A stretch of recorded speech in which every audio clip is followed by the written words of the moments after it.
बिस्मिल्लाहिर्रहमानिर्रहीम। अस्सलामुअलैकुम नाज़रीन, क्या हाल है? उम्मीद करता हूँ आप सब खैरियत से होंगे। आज का हमारा टॉपिक है कि हम घर पे इमली आलू बुखारे का शरबत किस तरह बना सकते हैं। इमली आलू बुखारे का शरबत गर्मियों में सबसे ज़्यादा पिए जाने वाला मशरूब है। यह गर्मी को दूर करता है और जिस्म को ठंडक पहुँचाता है।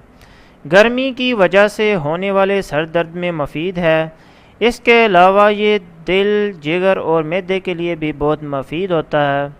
खून की कमी को पूरा करता है। इसके अलावा भी इसके बेशुमार फ़ायदे हैं। बहुत ही मज़े का मशरूब है। चलें फिर हम आपको इसे बनाने का तरीका बताते हैं। इसमें जो चीज़ें दरकार होंगी वो ये हैं कि इमली 125 ग्राम, आलू बुखारा 125 ग्राम, नमक हस्बे ज़रूरत जितना आपने डालना हो डाल सकते हैं, चीनी आधा कप।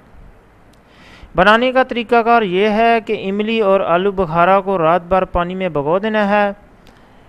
अगर शाम को ये शरबत बना रहे हों तो सुबह को भिगो दें।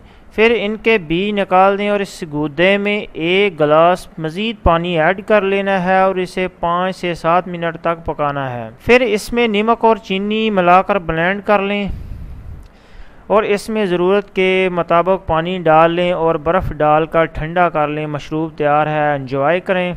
बहुत ही उम्दा मशरूब है। आखिर में आपसे गुजारिश है कि हमारे चैनल को सब्सक्राइब करें और ये जो घंटी बनी हुई है इसको दबा दें ताकि हमारी आने वाली वीडियोज़ का नोटिफिकेशन आपको मिल सके। और इस वीडियो को ज़्यादा से ज़्यादा शेयर करें ताकि लोग इससे फ़ायदा उठा सकें। अपनी दुआओं में याद रखिएगा। मिलते हैं किसी नई वीडियो में। अल्लाह हाफिज़।